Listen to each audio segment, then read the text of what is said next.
on the Cambridge Ball State Cardinals Sports Network from Learfield. Welcome to This Week in Ball State Sports, a Ball State Athletics podcast, highlighting the Cardinals athletics teams and administration each week. Presented by Cambridge. Here's the voice of the Cardinals, your host, Mick Tidrow. Cardinal fans, we're in the final episode of This Week in Ball State Sports in the 24-25 academic year. We'll have Eric Steger and Timothy Wiseman join us, both Ball State golf alums competing in the PGA Tour right now. Awesome conversations with those two coming up. Also, Jeff Ness from Destination Muncie and our sponsor Spotlight joins the show as well. We start off with Director of Athletics, Jeff Mitchell. Jeff, appreciate your time, and this is the last one before we get to the fall. Appreciate you joining us. Well, Mick, thank you for having me this time and every time. It's a pleasure to be on with you to talk about Ball State athletics, Ball State University, and the exciting things happening on our campus. We'll talk about all those things you just mentioned surrounding the Cardinals. But first and foremost, you're at the MAC meetings right now, kicking off the wave of the start of the next academic year. There's a lot to talk about, but what have you found out? That's a great question. So yes, in Cleveland right now for spring Mid-American Conference meetings, these are joint meetings where ADs get together, senior administrators get together, faculty athletics reps, and then the presidents come in later today on Thursday as we record this, and they have some meetings tomorrow. And not much was accomplished, and I say that not in a defeatist way, but more as just a further indication that we are in a holding pattern as we await for this House settlement. I feel like on this podcast we've talked about this on numerous occasions, and I'm not so sure that we've flipped to the next chapter yet because we are still waiting for the judge to rule on the certification of this settlement. We are optimistic that she will sign off and we'll begin implementing this new world order on July 1. And if not, then we'll pivot and further chaos will ensue. So we're in a holding pattern right now. We did have good conversations, particularly in the athletic director's room, just about how we're going to, as a league, be competitive in this new landscape. And we're all going into this new world with eyes wide open. And I think there's going to be a lot of changes coming to intercollegiate athletics. Students certainly are going to begin to enjoy added benefits that are associated with playing intercollegiate sports. And it's probably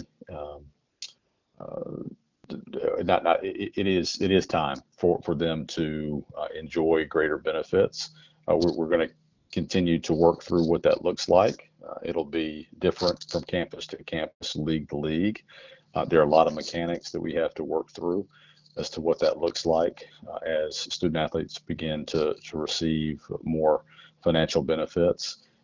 And we really didn't discuss the basic operations of what we do very much, just because we are pretty well established in terms of scheduling across our conference affiliated sports. Membership is stable at this point. So some of the traditional business is pretty well founded. It's just now how we operate in this new world and how we fall in line, especially as there's some tweaks to the college football playoff and what that looks like for the Mid-American Conference as access to championships continues to get explored.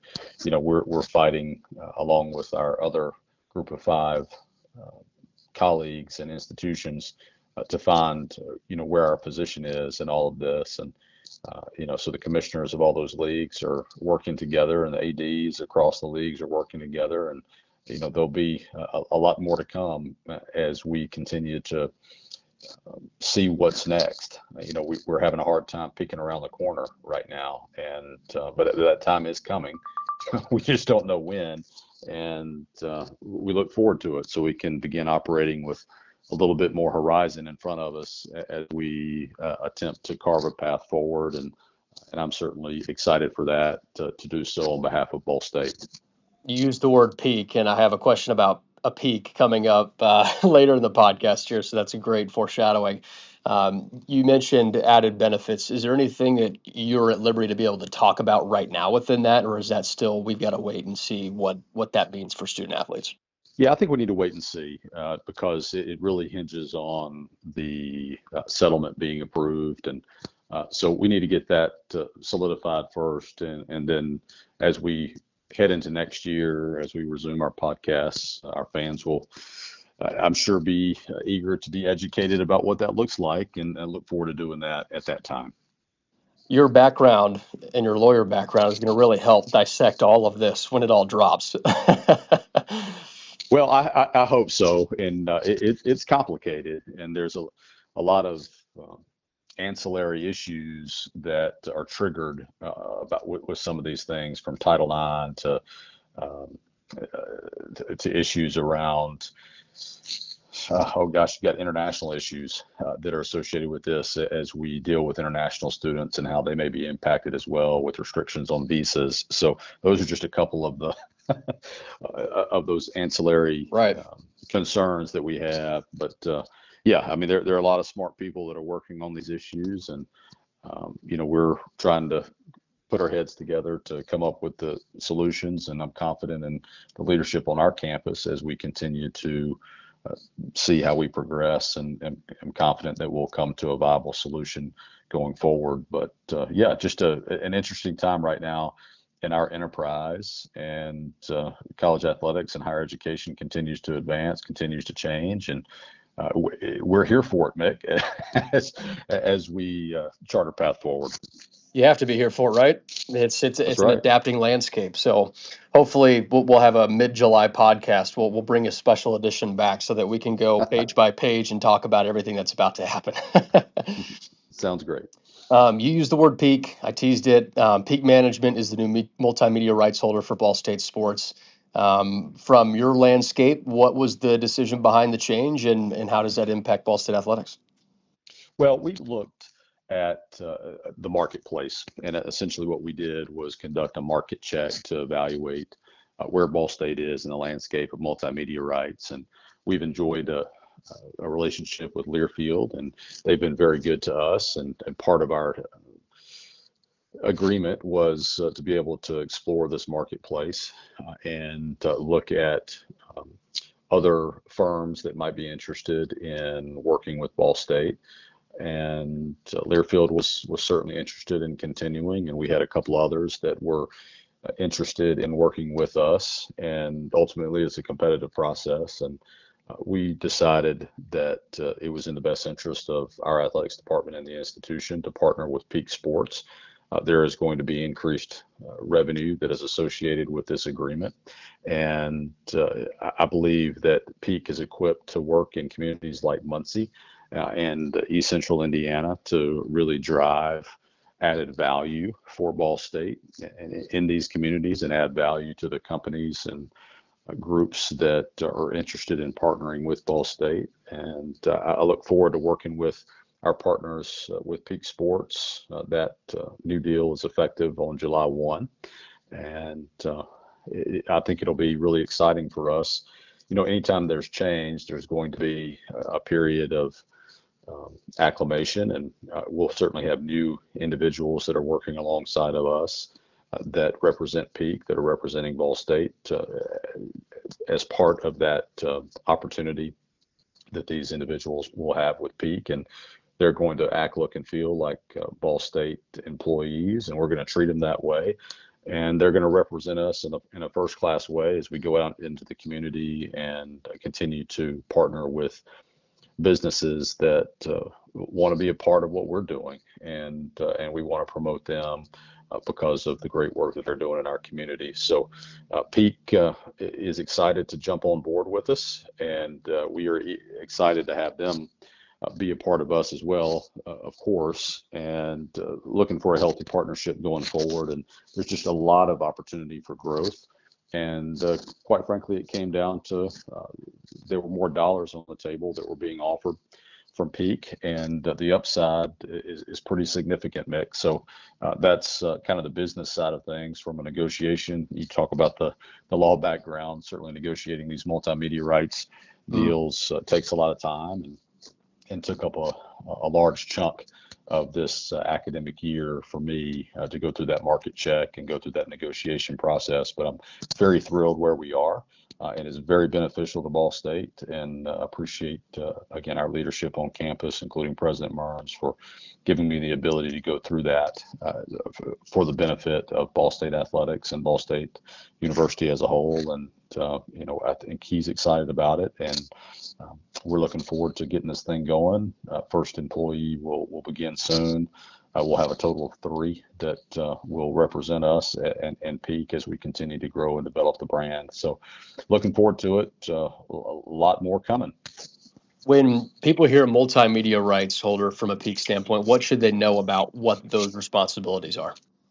Well, we basically provide the Ball State athletics marks and Ball State brand to this group to go and sell it, right? So that a company in Muncie, for example, can say that they are the exclusive game day sponsor of Ball State football. We'll just use that as an example. And so we provide them the opportunity to go and sell those assets, and the revenue that is generated off of that is coming to Ball State. There's also a portion that is going to Peak as an entity as well. What we found in doing this market check, Mick, is that the work that can be done by these outside groups that have national credibility can operate much quicker, much more effectively, and have a broader base than we could do if we were to bring it, quote unquote, in-house. Okay, if we were to do it by ourselves. We get a guarantee out of it. So every year we're guaranteed a certain amount of revenue, and it only increases year over year. It never decreases. Whereas if we were to do it in-house, Mick, there would be no guarantee, right? So we would only benefit from when we had really successful years. And if we, for whatever reason, didn't have a successful year, we would be behind the 8 ball as it pertains to revenue generation. So there's a lot of assurance in knowing that there's going to be guaranteed revenue coming in the door to help us fund our athletics department year in, year out. But at the end of the day, we're allowing this group to come in and sell the assets that we have available from an inventory standpoint to promote other companies as they promote Ball State. No, awesome. I think it's a great breakdown of it. That's a big picture conversation regarding Peak and the MAC meetings. But Jeff, let's narrow into Ball State here and talk a little bit about the Cardinals.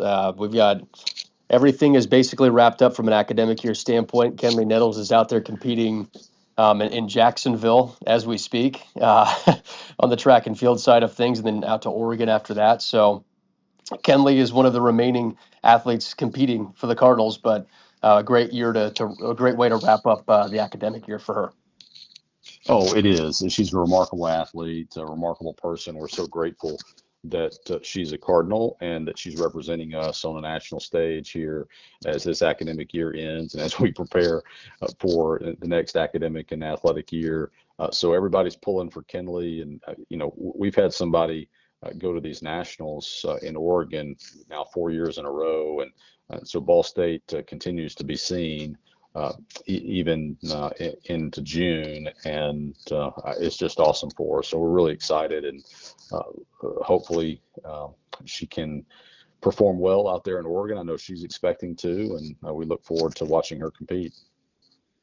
Baseball, softball, all wrapped up. I don't think we've talked about them since our last podcast ended. Baseball with a 6th straight 35-win season. Fell just a little bit short of their goals, of course, of making the NCAA tournament, but continue to be a model of consistency. Yeah, they really are. And I know that team and Coach Maloney are disappointed that we didn't advance further in the conference tournament. We had some pitching deficiencies at the end of the year, and it's the worst time to have those. But overall, you win 35 plus games. We've done it for 6 years in a row now. There are not a lot of college programs out there that can model that level of excellence, certainly over a period of 6 years. So we're in good company when it comes to that type of sustained success. And again, credit Coach Maloney, credit his staff, and credit the caliber of student athletes that we're attracting to Ball State to compete on our baseball team. They're a smart bunch. They're talented players. And, it's a sport, though, that when you don't have a full tank of gas in one particular area of your arsenal, and particularly if it's pitching, it gets really difficult when you get to postseason play. And we fell just a little bit shy and had some deficiencies on the pitching side that ended up impacting us. And I know Coach Maloney, after this week, which is a dead period for recruiting, is chomping at the bit to get back and hit the recruiting trail and see what the portal has to offer. And certainly, he's got a track record of success of recruiting students to come in and developing them year over year. So I know he's excited about that as we continue to build our team for next season. Looking at a season recap for softball, 33-18, a 30-win season for second-year head coach Helen Pena. Another great year. Fell up just short of winning the MAC championship as well, but a 33-win season on that side. Like, we're talking baseball and softball the same year won 33-plus games. Like, that's an impressive group. Yeah, it really is. And credit to Coach Pena for putting together a team this year that could have that level of success. She's continuing to grow and develop that team. And I think she's growing as a head coach and really developing into building a consistent winner. I think that that particular sport is increasing in popularity, and we're certainly excited about the future of our softball program. And I think that the portal will be advantageous to us as we go into this off season. But pleased with the improvement from a 6th place finish a year ago to 4th place this year. We obviously made a run in the postseason tournament in the Mid-American Conference tournament last year. Did not make as lengthy of a run this year, although we made it to that semifinal day, and were up, beaten by the eventual champion in Miami. But nevertheless, very pleased with the trajectory of that program as we continue to grow and develop it. And for both those programs, excited about our continued developments around how we want baseball and softball to be perceived, certainly in our league, as we build the new clubhouses at their respective competition site venues. Again, it's remarkable the level of success historically that both of those programs have had when their locker rooms have been in Worthen Arena, and which is about a mile and a half away from their sites of competition. So within the next 12 plus months, probably 12 to 15, maybe even 18 months, we're going to have brand new clubhouses on their respective sites of competition. So if that's going to help recruiting, it's going to help student athletes that are even here now that will reap the benefits of that growth. So we're making progress. And I think this year as a whole, Mick, you haven't asked about a summary, but I'm going to give it to you. I think this year as a whole, we have really grown and developed in a lot of ways as a department, and we have building projects that are underway. We are doing a bunch of upgrades across competition venues, things that were needed, and we just want to continue to create the impression that we're growing and developing. And I certainly think over the last 2 years we've done that, but I think we've really done it this past year, and just paving the way for us to have future success and sustained success. And grateful for our leadership and our student athletes within our athletics department that are continuing to help us push for that, and especially grateful to our alumni friends and fans who continue to support us at a significant level. And as we flip the calendar and look ahead not only to next year but into the future as well, we're going to continue to need that support, and it's critical to us putting the caliber of product on the court, on the field that people expect to see. And and what we want to put out there to represent Ball State, because it's a really focal point to brand the university on a national level. And our campus is supportive of that and understands the significant impact that having successful athletics helps or can create for our institution. So we're aligned in that way, and looking forward to 25, 26. It's hard to believe that we're saying that, Mick, but it's coming. And, we've just announced this week, as a matter of fact, the first 5-week football schedules, the kick times for football season next year. So I'm not sure that came out quite the way I wanted it to, but the first 5 weeks of football season, we have announced the kickoff times, and looking forward to that, because it's going to be here before you know it. It will be. And you mentioned all of the additions and upgrades. I'm just going through the list in my head for this academic year, either announced or started working on a project. Championship Performance Center, football turf, Worthen Arena refurbish, baseball field, softball field, those two getting clubhouses as well, track and field with the new track. Are we missing anything? Like, that's a lot of construction projects that have taken place or have started or been announced within this year. Volleyball court. Volleyball court, yep. Terraflex, and did you mention the basketball resurface? Yes. So that's a long list of things that done this year, which helps paves the way, like you said, for future generations. That's correct. So keep your eyes out. Championship Performance Center still being constructed on. So many projects around Ball State. Have you taken any jump shots yet on the Worthen Arena floor? I haven't. When I left, it was still offline to cure, and I'm sure by now it's probably ready to get some shots up, but I probably won't be the first as a result. I probably missed that window. Yeah, you might have. Well, Jeff, you kind of gave the summary, but is there any one final message you'd like to give Ball State fans before we close out this academic year?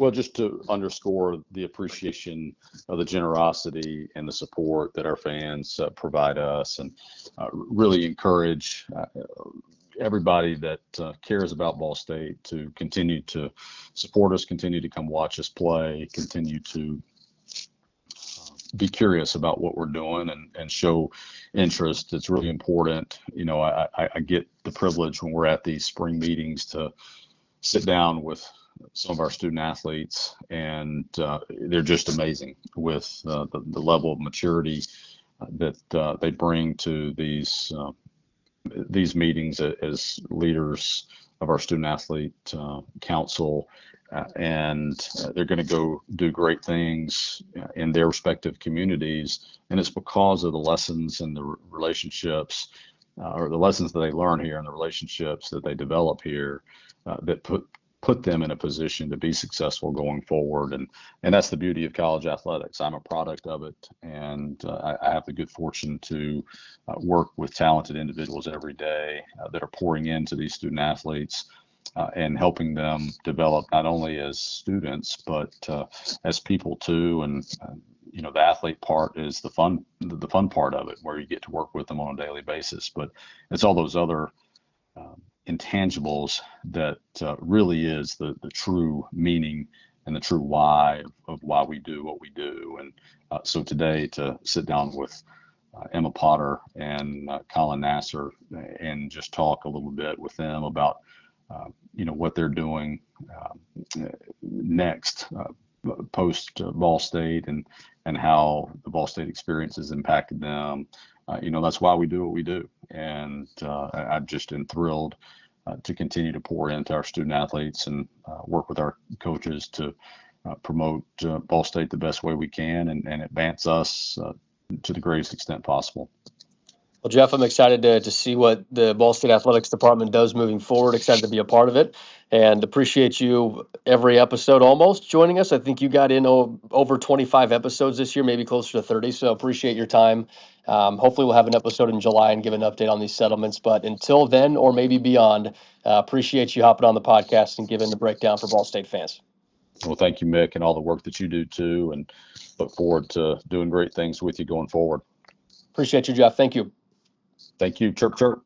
Go Cards. Livestream Services Step-In Caregiver program supports caregivers the way fans support the Lady Cards. If you step in to provide help or assistance to a friend, family member, or loved one, you're a caregiver. Livestream Services can help with support, transitions, education, and planning as you step into caregiving. Livestream Step-In Caregiver programs are a comprehensive way to educate and support family caregivers, care partners, and people with care needs. Visit our website at livestreaminc.org for more information and resources, as well as upcoming events in your area. Behind every strong hip and knee.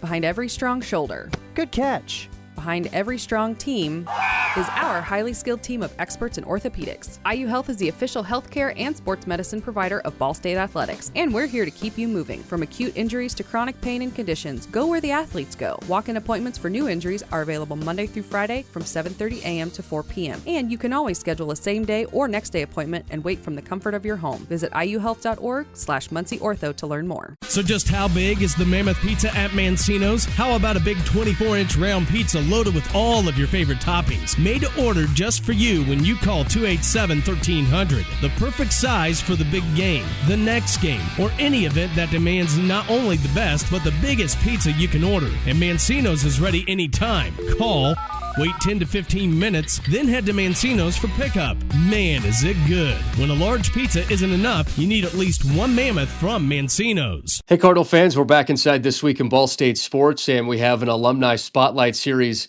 segment up with Eric Steger, Ball State men's golf alum, inducted into the Ball State Athletics Hall of Fame in 2023. Eric, appreciate you joining us. You've had quite the busy stretch.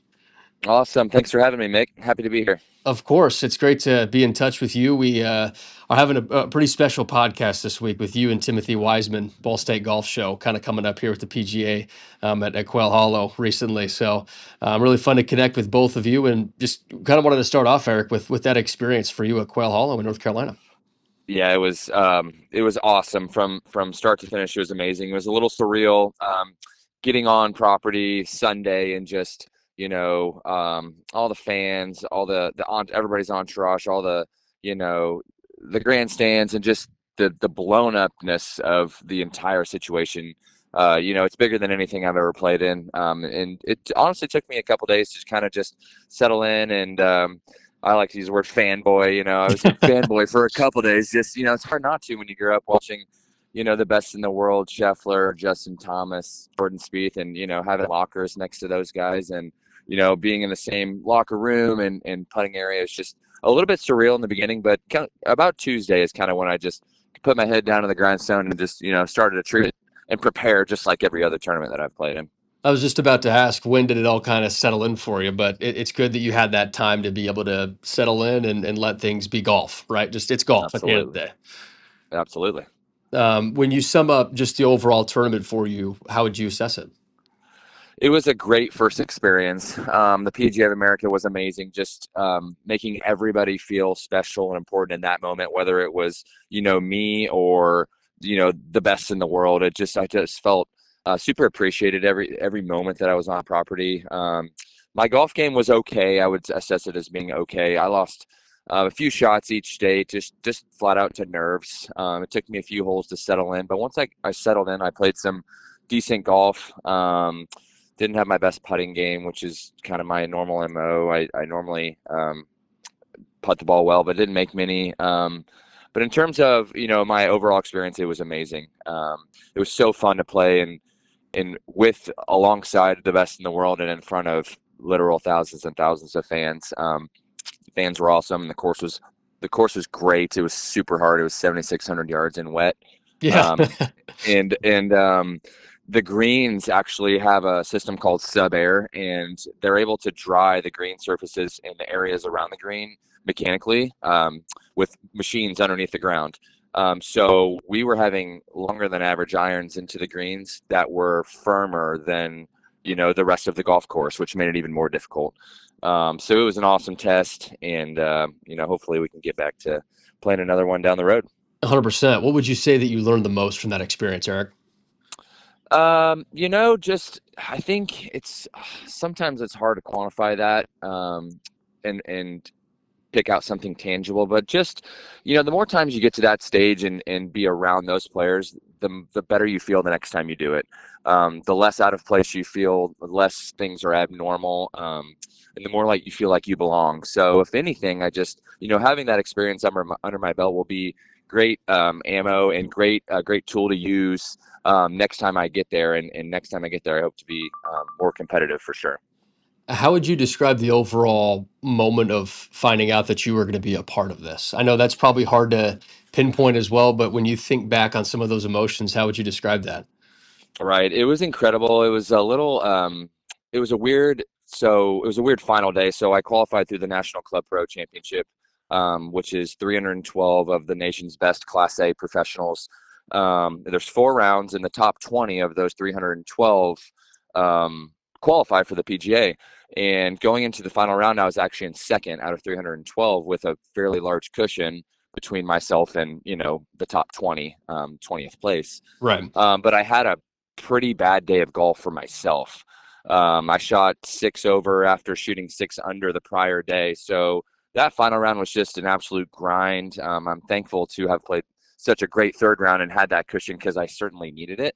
But to hit the ball in the hole in the last hole, pick it out, and just give my dad a huge hug, knowing that, even though we had shot 6 over, which stunk, I'm still going to play. I still qualified for the PGA Championship, and I'm still, going to go play in my first major. And to have him be a part of that and have my family there was amazing. You took my next question out, Eric. Was your dad being a part of it? How awesome was that?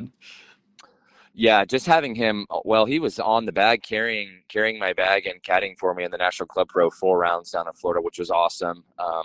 He kept me super grounded for the entire event and was very chill, very mellow, which is kind of the personality that I've adopted on the golf course. You could ask Coach Fleck, but I was quite a hothead entering college. But as I've matured and gotten better, I've kind of zeroed out and leveled out in terms of emotions on the golf course. So it's pretty easy to kind of lose your cool, when you're playing for something as large as a major championship. So just having him out there and in my corner and able to chat about small things like fishing and things that, we like to talk about that get us away from golf. And in that moment was super beneficial, I think, and definitely helped me qualify for the PGA.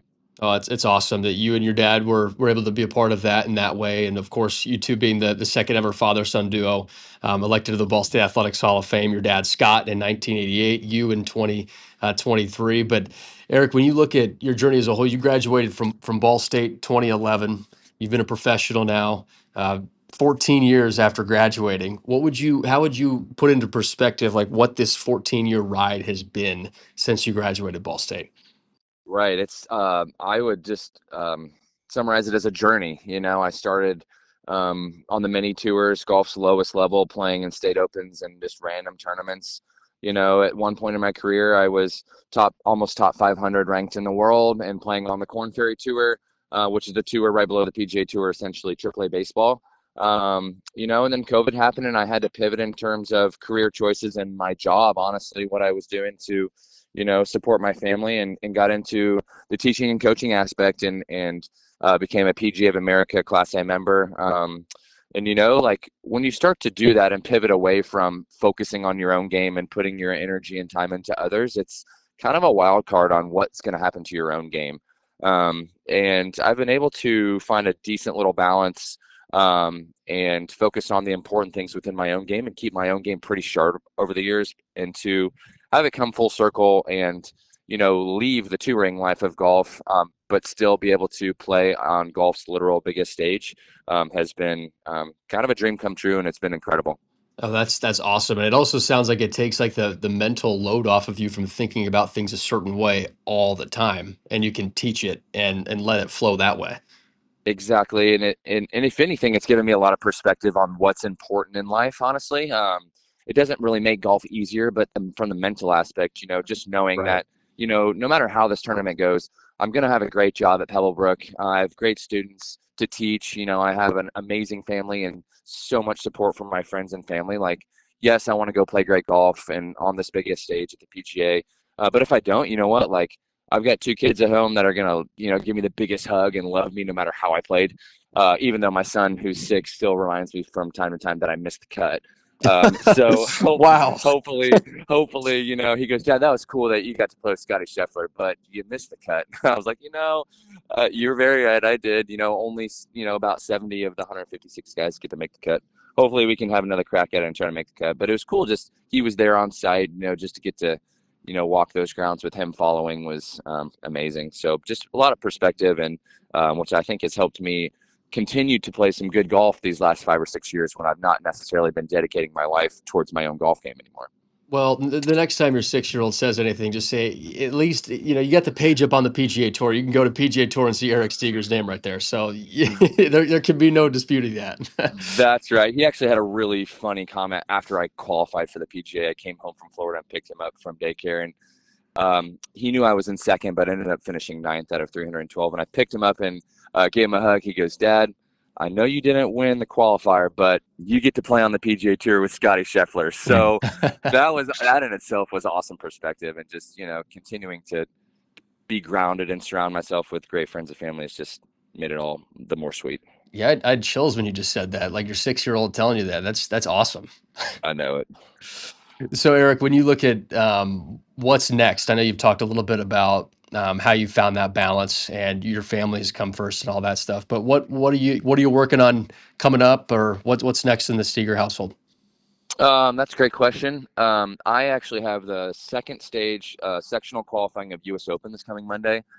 So by qualifying for the PGA, I'm exempt into one of probably 10 sectional sites, and there'll be approximately maybe 90 guys for 4 or 5 spots. I'm over in Springfield, Ohio, where I'm going to qualify. So that's on Monday.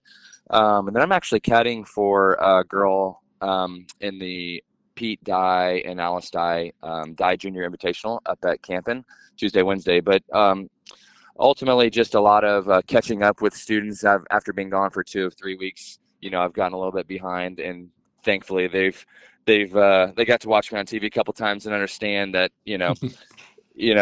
I wasn't just off at the beach. I was off, kind of trying to do something cool. So just catching up with my students and, trying to get everybody in a good place, and just trying to put one foot in front of the other and keep moving forward. You mentioned you're caddying for that event. Have you ever caddied for that specific event before? I haven't. So my dad actually has a mutual friend in Virginia, and I'm caddying for a girl named Emerson Roy Shootery. She's a 16-year-old, great high school kid. And so she asked if I was able to do it. And, a month ago or 2 months ago, I was wide open in my schedule and, committed to it. So even though the craziness of the last 3 weeks happened, I'm still going to go caddy and hopefully help her around that golf course and try to help her do as good as she can. How often have you caddied outside of for your students? That's a great question. Not very often. I've caddied for some buddies and some little stuff. I've caddied for, actually, it's been a moment since I've caddied. It'll be a different feeling. It's a different feeling on that side of the ropes, I like to call it. You're not, I feel like there's a lot more pressure as a caddy because you want the player to do so well and you're trying to help them do it, but you can't do anything. You're just, giving them guidance and hoping it's going to work out. But I know Campen really well. I've played there quite a bit over the years. So I feel like, especially somebody from out of state who hasn't played it before, I feel like I can help save her a lot of shots and guide her around that golf course pretty well. So a little bit of inside golf here, Eric. When you're golfing, your caddies there, I've always wondered, everybody's probably having different types of conversations. Are they all serious conversations while you're walking the golf course? Are you cracking some jokes, trying to stay loose? I know everybody's kind of different. Yes, I think it's totally player dependent. Some guys hate talking. Some guys will literally never shut up throughout the round. For me, I'm kind of middle of the road. The serious topics and conversations kind of happen around the golf shot. You're picking your shot, you're picking your target and club. But after that, and after the shot's gone, it's just small talk in between shots. For me, most people who know me pretty well know that golf is not really my true passion. I love the game, but if you gave me an opportunity to go deep sea fishing or be on the water compared to go play golf, I'm going to pick being on the water probably 10 times out of 10. So my dad's the same way. He's the one who kind of instilled that passion. So we have lots of those little conversations out there on the golf course. Just light talk, just to kind of keep the mood light and, not take it too serious out there. Kind of keeps you grounded. Absolutely. No, I love it. What's your favorite activity to be out in the water on? Fishing, you said, but do you like to wakeboard, anything like that? I am too old to wakeboard. I feel like I'm one fall away from an ACL tear or something like that. But I have got a couple of buddies who have boats on Morse, and so I actually will wake surf. So you're not strapped in, you're not connected, and if you fall, it's generally a light fall. So I try to stay away from most of those activities, but I will wake surf. Yeah, it's hard, especially when you're on the boat and everybody else is doing it. But wake surfing is probably about as far as I'll go in terms of water sport activities. Oh, I love it. That's awesome. I'm sure your kids have adopted the love for the water and golf as well. Absolutely. Absolutely. Well, Eric, we really appreciate your time here joining us on This Week in Ball State Sports. Love seeing what you're up to on the PGA, of course, and we're wishing you all the best of luck moving forward, and we're proud to call you a Cardinal. Awesome. Thanks, Mick. Appreciate it. Livestream Services Step-In Caregiver program supports caregivers the way fans support the Lady Cards. If you step in to provide help or assistance to a friend, family member, or loved one, you're a caregiver. Livestream Services can help with support, transitions, education, and planning as you step into caregiving. Livestream Step-In Caregiver programs are a comprehensive way to educate and support family caregivers, care partners, and people with care needs. Visit our website at livestreaminc.org for more information and resources, as well as upcoming events in your area. Behind every strong hip and knee.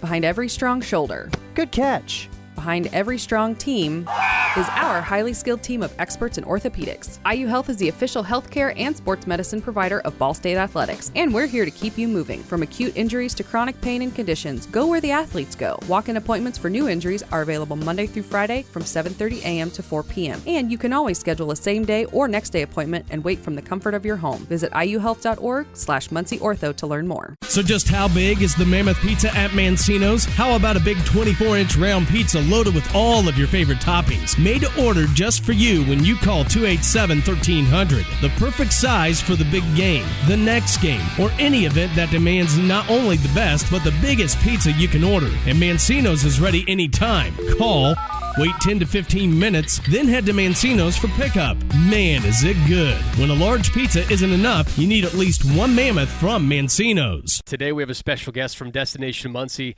Jeff Neff, joining us. Jeff, really appreciate your time and the partnership Destination Muncie has with Ball State. Thank you very much. Thanks for having me.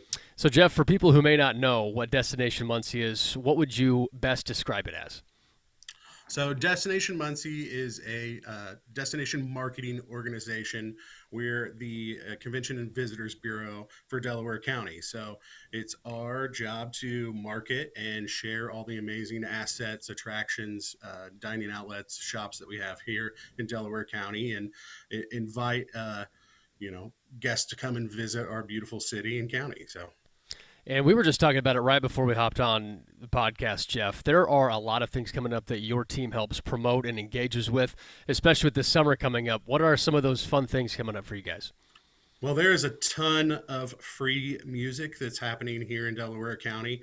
The Muncie 3 Trails concert series kicks off at the end of May here with the Steep Canyon Rangers and special guest Mike Martin and the beautiful Ness. So that's free concert series that starts here at the end of May and goes throughout the summer. And those are hosted in our Cannon Commons downtown here, as well as the Brown Family Amphitheater on Ball State's campus. Then there's also free music at Tunney Winery and free music at the Yorktown Civic Green all summer long. So lots of fun events that are happening around the county. I heard you just say free music, and I don't think it gets much better than that, right? Exactly. So free concerts, you go and have a good time and really enjoy what we have to offer here in Delaware County. So, Jeff, within all of that, what is your specific role? So I'm the Director of Marketing and Community Engagement. So my main goal is that I oversee all the marketing efforts here in conjunction with Intersection, who is a great asset that we have, our marketing agency. And we promote all of our local businesses and try to drive traffic here. So we also work closely with our Horizon Convention Center and a lot of our other event venues to try to host group sales events and bring people to our community, bringing those tourism dollars into Delaware County and supporting our local local businesses. You mentioned supporting the local businesses. I think that's such an important piece of what Destination Muncie does. Why is that important for your group to be a part of? Well, our local businesses are what really make Delaware County unique. We've got a ton of shops and restaurants. We've got a thriving downtown scene with plenty of shopping and dining. And then we've got a great arts and culture scene as well. So it's really just highlighting what makes us special and what makes us unique. And we'd like to invite everyone to come and visit Delaware County. How have you seen Destination Muncie continue to grow within the community? So we've really made a big effort. We rebranded last year, and we've really been getting out in the community and getting involved. And we host our community calendar on our website. So that's one of the main assets that we have that we offer to the community is any of the Delaware County businesses or associations that have open to the public events. They can post those on our community calendar, and we can really spread the word about all the fun stuff that's happening. I think the rebrand is super unique. Destination Muncie just sounds like it's the perfect thing to get you where you need to go anywhere in Muncie. Yep, Destination Muncie, Delaware County, Indiana. So we're really excited to promote all the county as well. So you talk about all the stuff happening this summer. Are there specific spots you're going to be at throughout the course of the summer, or are you going to help organize everything? What is your role specifically within these concerts and these events? So, we're just helping promote. We do sponsor some of these events, and I will be there as a patron. I really like to get out and get involved and go to the concerts. I also like to enjoy our farmers market. So Miniaturist to Museum and Gardens has a weekly farmers market that I like to go to, and it's all about getting out and getting involved and enjoying all the fun things there are to do. Farmers market, you're speaking my language now. My wife and I like to go as much as we can.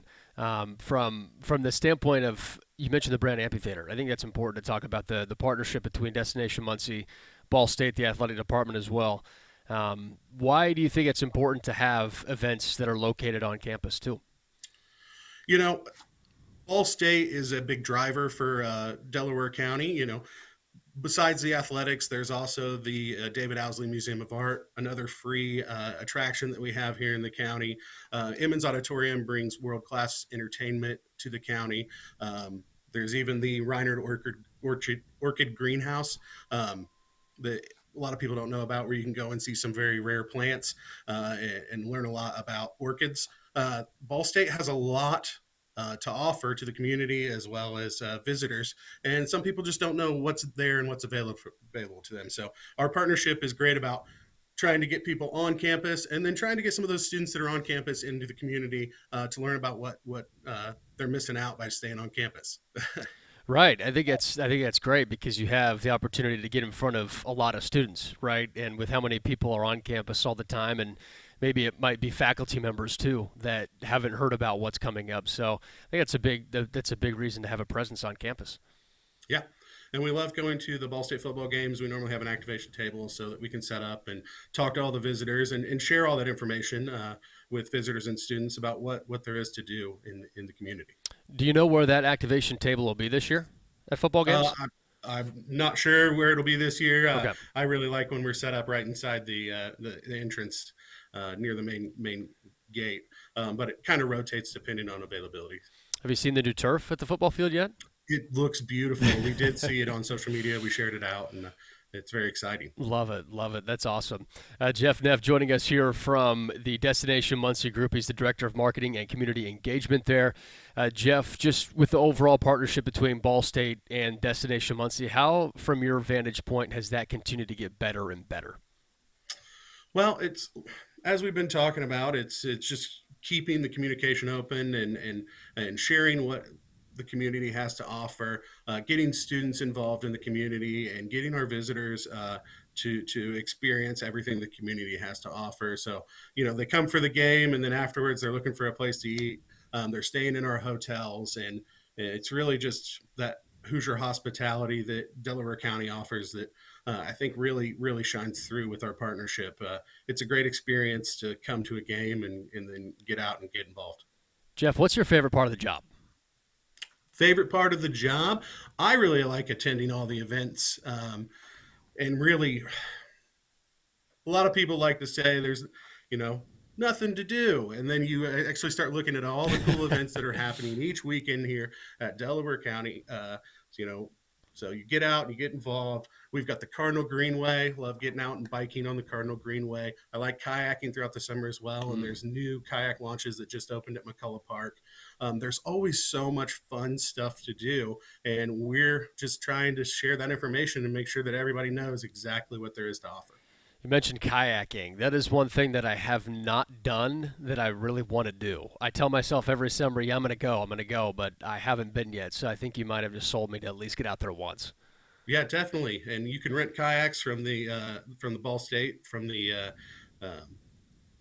Adventure space and what the name is, but the student center area. You can rent kayaks and actually take them on the river and then return them, or you can use Canoe Country, which is a great business we have here in Delaware County, and they'll actually drop you off. You'll go all the way to their place, and then they take you and bring you back. So it's a lot of fun to get out and enjoy our green ways and blue ways. That's awesome. I didn't know that was the case with the kayaks. I'm definitely checking that out. Jeff, before we let you go here this week in Ball State Sports, is there anything else you want people to know about Destination Muncie? Come and visit us. We've got a shop located just downtown across from Cannon Commons.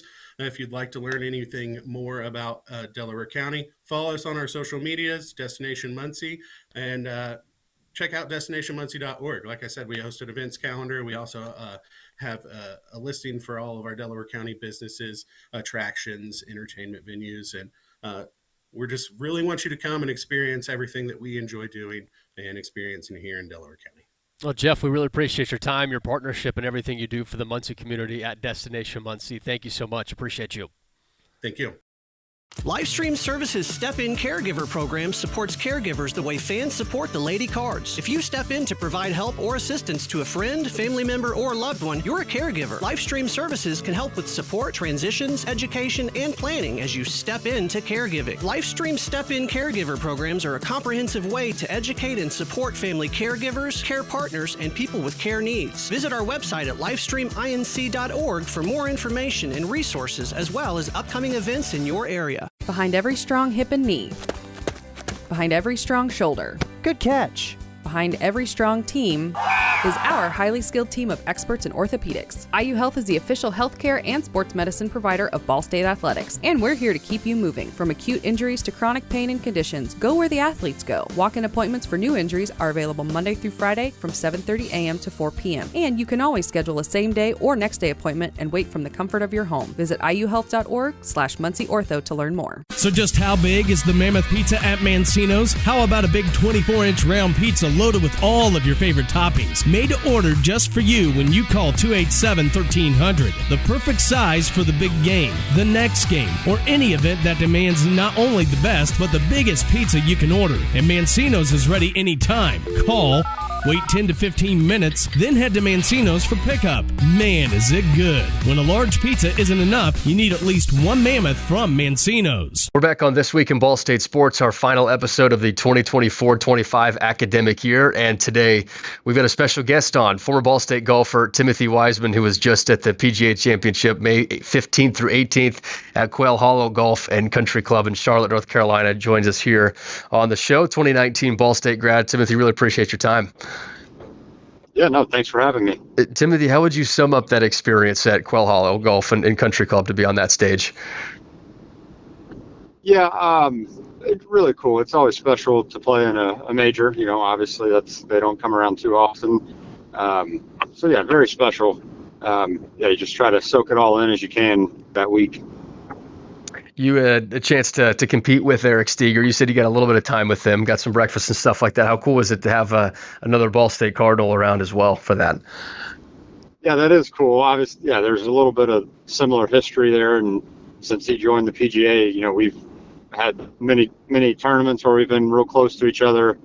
So to see each other, I think on a different stage, a bigger stage, was hopefully pretty cool for both of us. But yeah, I mean, I was cheering for him to do well. I know he's an extremely good player.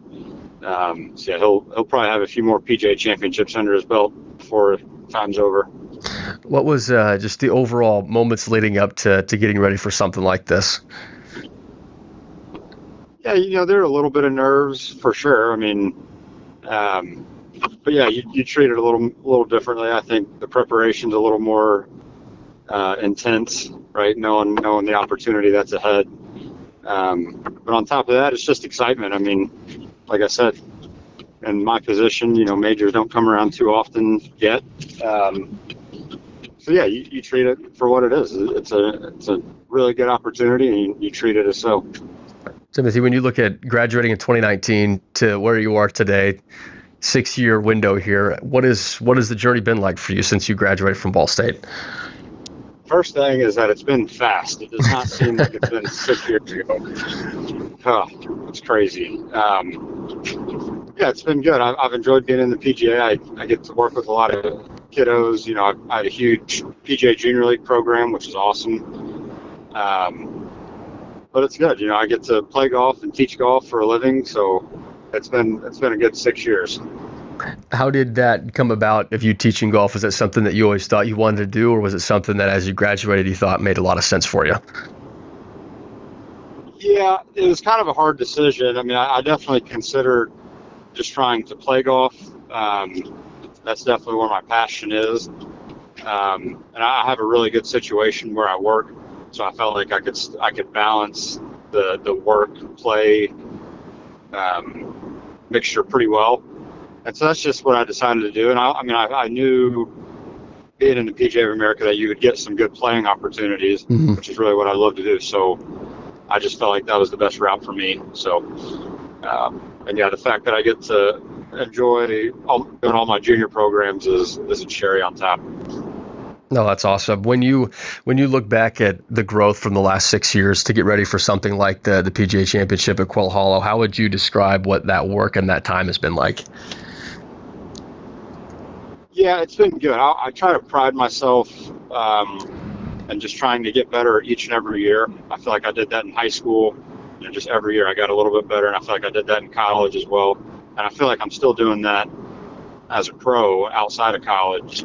Like, if I can just keep building on experiences like at Quail and other events where you're kind of in contention, and just keep building off that, something special will hopefully happen. And that's kind of how I approach it and what I try to hang my hat on.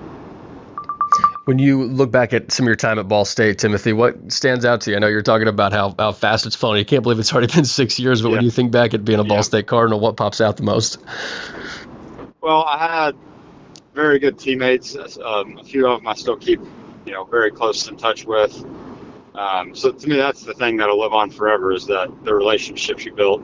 I still stay in contact with Coach Fleck, and that's been great. But on top of that, I mean, the golf courses we got to play, Coach is always so good with our schedule, and some of the places we got to go and travel to, courses we got to play was remarkable. So I honestly just remember it as just my favorite experience ever. Like, I get the question all the time. It's like, did you like college? I mean, some people don't. I'm like, I love it. I would go back. Like, I wish I would have had a COVID year in there so I could have taken a 5th year. I would have absolutely jumped on that. So it was an awesome experience for sure. You mentioned Coach Fleck. He is one of those coaches that keeps in contact with his players throughout their entire lives. And you mentioned that you stay in touch with him. Perfect example of that. When you look back at what Coach Fleck was able to help you with your career, what would you remember the most from that? Well, he's really big on, he always says, he wants to grow all of his kids that he recruits into young men. That to me was what he did the best. You learn a lot of good traits from him outside of golf. So I really appreciate that from him.